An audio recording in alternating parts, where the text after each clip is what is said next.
Bonjour à tous. On va assister à un changement de signe de l'une des 5 planètes lentes durant ce mois de mai 2024. C'est toujours un petit événement hein, en astrologie. En l'occurrence, Jupiter qui va passer du signe du Taureau au signe des Gémeaux. Ce sera dans la nuit du 25 au 26. Donc on va regarder comment elle va vous influencer individuellement hein, durant cette traversée du signe des Gémeaux. Également ce qu'elle a à nous dire sur un plan plus global. On verra aussi quels sont les moments chauds durant cette traversée du signe liée à Jupiter. Et à propos de ça, je rajouterai quelques mots sur l'entrée de Jupiter en Cancer. Ce sera en juin 2025, puisque ça va se faire durant une configuration planétaire très particulière, parce que très très rare.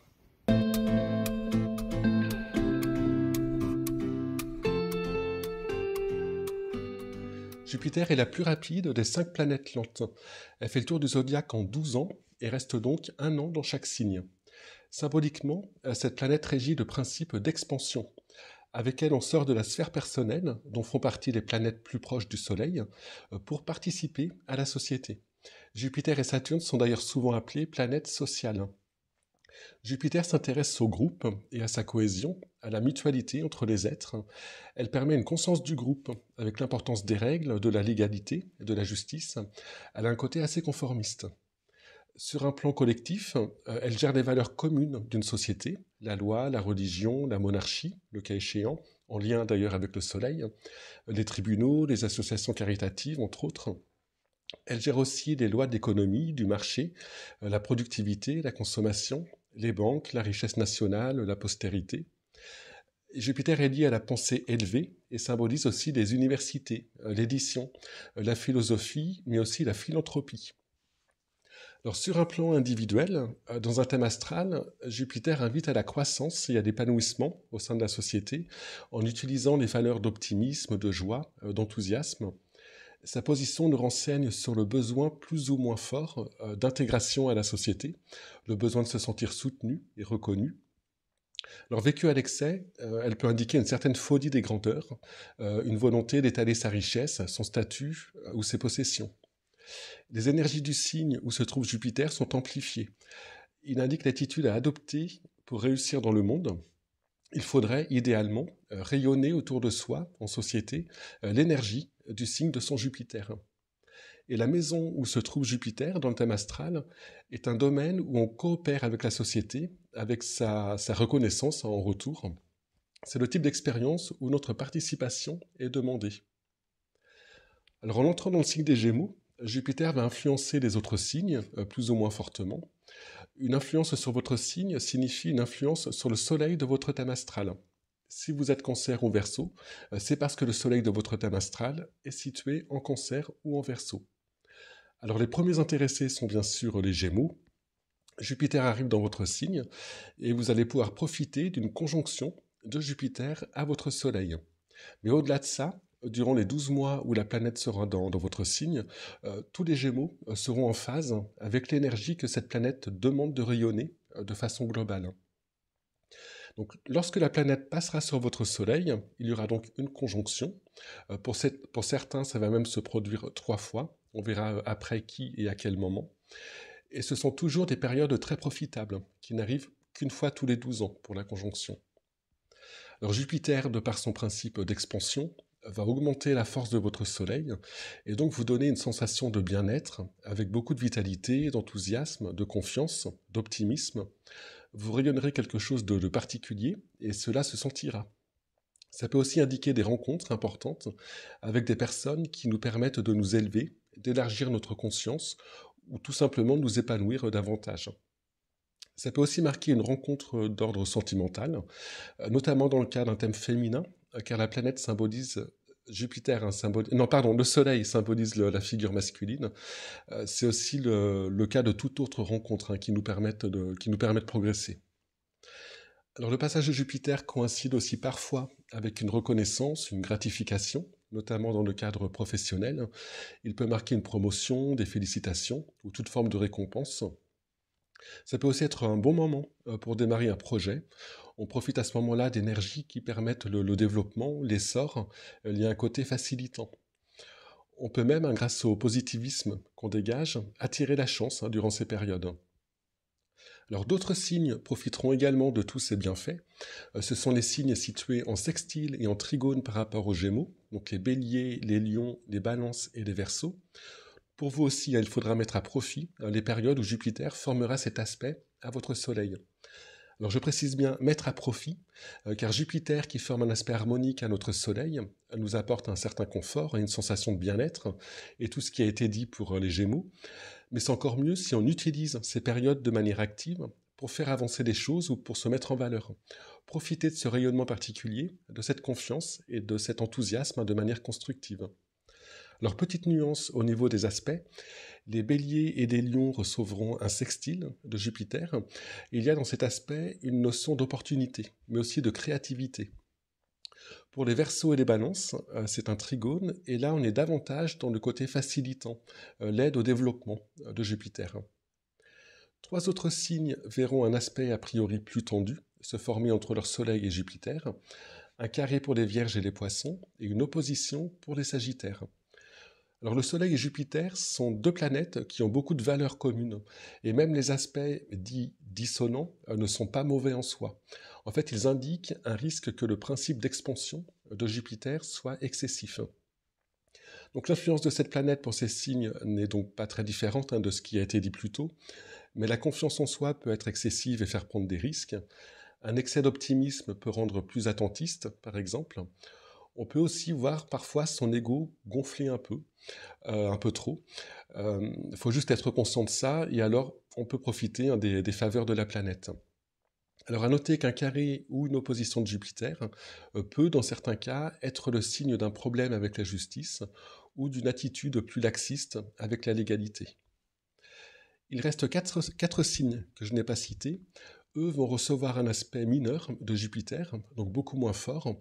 Ce sera un semi-sextile pour les taureaux et les cancers, et un quinconce pour les capricornes et les scorpions. Alors on va maintenant regarder le parcours des planètes lentes durant le passage de Jupiter dans le signe des Gémeaux. L'animation va du 1er mai 2024 au 1er juillet 2025. Alors on voit que Jupiter est la plus mobile des 5, c'est la plus rapide. On voit aussi qu'à un moment donné, elle recule avant de repartir en avant. C'est ce qu'on appelle sa phase de rétrogradation. En fait, elle semble reculer dans le ciel, vu de la Terre, mais ce n'est qu'un mouvement apparent. Et les différentes lignes ou pointillés qui apparaissent et disparaissent en rouge, en bleu dans le zodiaque sont des aspects planétaires, des écarts angulaires particuliers entre ces planètes. Alors on peut reporter ce parcours de Jupiter sur cette courbe, qui va donc du 1er mai 2024 au 1er juillet 2025. Donc en bleu, au milieu, c'est le signe des Gémeaux. Au-dessous, on a les 10 derniers degrés, donc le 3e décan du Taureau. Et au-dessus, les 10 premiers degrés, donc le 1er décan du Cancer. Et donc en rouge, c'est le trajet de Jupiter. Jupiter est entré en Gémeaux, le 26 mai 2024 et va y rester jusqu'au 9 juin 2025, date de son entrée en Cancer. Mais comme on le voit, sa course n'est pas régulière à cause de sa rétrogradation. La planète semble reculer dans le ciel à partir du 9 octobre. La courbe commence à descendre et ça va durer jusqu'au 4 février 2025. Toute la partie de la courbe en bleu représente sa phase de rétrogradation. Alors cette planète rétrograde de façon très régulière, tous les 13 mois et durant 4 mois. Et elle recule toujours de 10 degrés. Mais ce qui est important à regarder, et notamment dans le cadre des prévisions astrologiques, quand on étudie les transits par rapport à un thème astral, c'est la boucle de rétrogradation. C'est la zone du zodiaque sur laquelle la planète va passer 3 fois, donc toute la zone du Taureau située entre 11 degrés 17 et 21 degrés 20.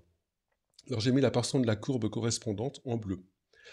Et donc ça va étendre la période d'influence de la rétrogradation de Jupiter, qui du coup va commencer le 15 juillet 2024 et se poursuivre jusqu'au 30 avril 2025. Donc durant toute cette période, les planètes ou les points importants de votre thème astral qui sont situés entre 11 degrés 17 et 21 degrés 20 des Gémeaux vont connaître à 3 reprises une conjonction de Jupiter. C'est comme si Jupiter insistait sur cette zone. Alors cette année, ça correspond en fait à peu près au 2e décan, donc ça simplifie les choses, un 2e décan qui va de 10 à 20 degrés de chaque signe. Alors cette conjonction concernera votre Soleil, et vous avez bien de la chance si vous êtes du deuxième décan des Gémeaux, mais vous profiterez également de cette boucle de rétrogradation de Jupiter par un aspect autre que la conjonction, si vous êtes du deuxième décan de n'importe quel signe. Ce sera tout de même moins fort pour les taureaux, les cancers, les scorpions et les capricornes, en aspect mineur, donc les quatre zones violettes. Mais si vous n'êtes pas du deuxième décan d'un signe, vous avez sûrement d'autres éléments importants dans votre thème astral, planète ou angle du thème, situés dans un deuxième décan d'un signe, et donc vous pourrez tirer profit d'une autre manière du triple passage de cette planète. Alors pour savoir quand la planète va former un aspect exact à votre Soleil, vous pouvez vous référer aux courbes dont j'ai mis le lien dans la description de cette vidéo. Ce sont celles dont je parle dans les vidéos des prévisions annuelles pour chaque signe. Alors je n'ai mis que celles concernant les aspects majeurs. Donc si vous êtes Cancer par exemple, vous trouverez uniquement la courbe de Jupiter lorsqu'il était en Taureau. Il formait alors un sextile à votre Soleil. Lorsque Jupiter est en Gémeaux, l'influence du demi-sextile est bien moindre pour vous les cancers. Alors prenons l'exemple des Verseaux. Donc il y a deux courbes disponibles, celle du début d'année, donc de janvier jusqu'à fin mai, quand Jupiter est en Taureau. La planète formait alors un carré à votre Soleil. Et la deuxième, donc celle qui va de mai à décembre, quand Jupiter est en Gémeaux, et forme alors un trigone à votre Soleil. Donc prenons la première, donc quand Jupiter est encore en Taureau.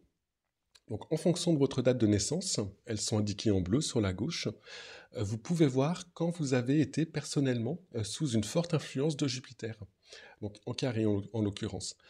Par exemple, si vous êtes né le 5 février, le carré de Jupiter, donc avec les risques d'excès qu'on a vu tout à l'heure, vous a concerné de mi-mars à début avril.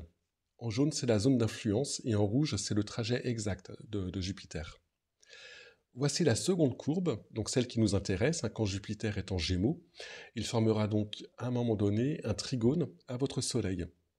Donc vous êtes né le 5 février, vous êtes donc du deuxième décan, et donc vous allez profiter à 3 reprises de ce trigone, comme on l'a vu tout à l'heure. Donc la première fois, ce sera durant tout le mois d'août. Les mois sont indiqués en bas. Puis à nouveau de la mi-novembre jusqu'aux alentours de Noël. Et il y aura une troisième tournée, ce sera en 2025, qu'on ne voit pas sur cette courbe, qui s'arrête fin 2024. Donc ces courbes sont disponibles pour tous les signes. Leur accès est gratuit, il y en a pour chaque planète lente. Vous pouvez voir comme ça quand vous êtes personnellement concerné par l'influence de telle ou telle planète en fonction de votre date de naissance. Donc pour résumer, si vous êtes du premier décan de n'importe quel signe, vous connaîtrez un seul passage de Jupiter sur votre Soleil ou en aspect à celui-ci, durant le passage de Jupiter en Gémeaux. Ce sera entre le 26 mai et le 15 juin. Si vous êtes du deuxième décan, vous connaîtrez 3 passages entre le 15 juillet et le 30 avril 2025. Et si vous êtes du troisième décan, il n'y aura qu'un seul passage, ce sera entre le 30 avril 2025 et le 9 juin 2025. Alors on vient de voir l'influence de Jupiter à un niveau individuel, mais le changement de signe de cette planète, même s'il ne marque pas une époque comme le ferait Pluton ou Neptune, indique le type d'énergie à favoriser à un niveau plus global. Et Luc Biget, dans son livre excellent Le cœur des planètes, parle bien justement des enjeux du signe que traverse chaque année Jupiter. Alors je cite le paragraphe où il en parle. Chaque année, le monde devrait pouvoir intégrer et distribuer, selon une plus grande justice sociale, un nouveau type d'énergie. Une impulsion est donnée à ce moment-là, afin que l'humanité assimile plus pleinement la signification d'un des 12 signes du zodiaque. Ce peut être par le truchement d'une mode, d'une grande cause ou d'une nécessité. Et donc cette année, c'est le signe des Gémeaux qui est concerné donc, à partir du mois de mai. Alors de quoi nous parle ce signe ? Les Gémeaux, comme les 2 autres signes d'air, la Balance et le Verseau, est un signe lié à l'esprit, à la perception, à l'expression. C'est un signe mental, gouverné par Mercure, qui a besoin de multiplier les expériences et d'assouvir sa curiosité. Il a soif de connaissances, il aime les partager. Il a aussi besoin de contacts variés et constants avec les autres. C'est vraiment le signe de l'interaction avec le monde extérieur, un signe de communication. Alors, en passant du Taureau au Gémeaux, Jupiter passe de la Terre à l'air, du monde matériel, concret, tangible, à un monde éthéré, celui des idées, du mental et de la pensée. Alors précisons que les Gémeaux n'est pas le signe préféré de Jupiter. La planète a son domicile en Sagittaire et en Poisson, signes dans lesquels il se sent particulièrement à l'aise et où il peut déployer toute son énergie et sa puissance de façon fluide et naturelle. Dans les deux signes qui leur font face, c'est-à-dire la Vierge et les Gémeaux, Jupiter est dit en exil. Il y a plus de disparité entre les valeurs de la planète et celles du signe. Les Gémeaux, par exemple, peuvent être assez dispersés. Ils accumulent des connaissances sans forcément en faire la synthèse. Contrairement à Jupiter, qui est capable de globaliser, d'en tirer un sens pour mieux le restituer. Toujours est-il que Jupiter passe d'un signe lié aux valeurs, aux sensations, qu'elles soient agréables ou non, à un signe cérébral pour qui toutes les idées sont bonnes à émettre, toutes les expériences sont bonnes à vivre, sans jugement de valeur. On n'est pas du tout dans l'affect avec les Gémeaux. Durant un an, Jupiter va favoriser, mettre en avant tout ce qui permet de nourrir l'esprit, d'étancher sa soif de connaissance. C'est une très bonne période pour apprendre, emmagasiner du savoir, mais aussi s'essayer à des nouvelles expériences. Et pourquoi pas l'écriture, activité qui résonnera avec l'air du temps. La communication sera également mise en avant. Certaines personnes ressentiront sans doute le besoin de s'exprimer davantage. On peut penser entre autres aux réseaux sociaux, qui devraient encore fourmiller, voire prendre plus d'ampleur durant ce passage en Gémeaux. Là encore, sans jugement de valeur, donc on peut s'attendre au pire comme au meilleur. Les Gémeaux sont un signe de contact, d'interaction. Donc ce serait une bonne année pour tout ce qui est lié au réseau d'amis ou professionnels, leur création ou leur développement. Les échanges, les informations devraient circuler plus facilement. Avec les Gémeaux, on peut aussi penser au transport. C'est un signe de mobilité. Alors, on n'est pas dans des déplacements lointains qui nous font découvrir d'autres cultures. Ça, c'est le domaine du signe opposé, le Sagittaire. Mais des déplacements qui permettent plus de contacts, plus d'expérience, plus de connaissances. Avec le Taureau, il y avait un côté tranquille, assez casanier. En Gémeaux, on sort de chez soi. On va voir les autres et ces initiatives seront aidées par Jupiter. Alors, durant l'animation des planètes lentes, tout à l'heure, on a vu qu'il se formait différents aspects dans le zodiaque, qui apparaissaient, qui disparaissaient, et qui signifie que ces planètes, certaines de ces planètes, s'entendent plus ou moins bien à un moment donné. Et durant la traversée des Gémeaux, Jupiter va former un aspect plus important que les autres. C'est un carré, un aspect tendu qu'il va former avec Saturne. Ce carré va se former une première fois fin août. Ici, on a la carte du ciel du 19 août. Et il se reformera à nouveau en décembre, puis en juin 2025. Alors pour André Barbeau, un grand astrologue français aujourd'hui décédé, le cycle Jupiter-Saturne est corrélé avec la construction de l'Europe. Alors je ferai sûrement une vidéo sur ce cycle à l'occasion de ce carré. Donc la période qui va commencer cet été et durer jusqu'à l'été suivant sera sans doute difficile pour notre continent, sur le plan politique, entre les États, et ou sur le plan économique. Alors je parle de l'Europe de l'Ouest. L'histoire de l'Europe de l'Est est en relation avec un autre couple de planètes dont je parlerai après. En août et en décembre, avec Jupiter en Gémeaux, donc on serait plus dans des difficultés de communication entre les États, peut-être une ou des crises diplomatiques. Il faudra notamment surveiller la période autour du 15 août. Ici, donc, on a la carte du 15 août, où j'ai rajouté les planètes rapides. On a donc toujours ce carré Saturne-Jupiter, et on voit que Mars formera à ce moment-là une conjonction avec Jupiter, ce qui pourrait indiquer un moment chaud, entre guillemets, de ce carré Saturne-Jupiter. Ce sera juste après les JO. Mais le moment sans doute plus important sera lors de la dernière formation de ce carré, en juin 2025. Jupiter viendra d'entrer dans le signe du Cancer, signe où la planète est dite en exaltation. Elle s'y sent bien et peut y déployer plus facilement son énergie. Le carré avec Saturne va se former alors que cette dernière sera en conjonction avec Neptune. Cette conjonction est rare, elle ne se forme que tous les 36 ans, et le cycle Saturne-Neptune est en corrélation avec l'histoire de l'Europe de l'Est. Alors je ferai une vidéo également plus détaillée à l'occasion, mais pour l'illustrer, voici la carte du ciel du 9 novembre 1989, c'était la date de la chute du mur de Berlin. Donc on peut voir que ça s'est produit durant la dernière conjonction Saturne-Neptune, qui était exacte à ce moment-là, et Jupiter se trouvait pile en face. Il formait donc une opposition à ce couple planétaire, et là aussi, il était dans le signe du Cancer. On peut donc penser que ce mois de juin 2025 marquera une étape importante dans l'histoire de l'Europe. On aura encore une fois une configuration planétaire réunissant le couple planétaire lié à l'Europe de l'Ouest et le couple planétaire lié à l'Europe de l'Est. Alors je précise que tout ça est à prendre au conditionnel, même si les correspondances sont très fortes.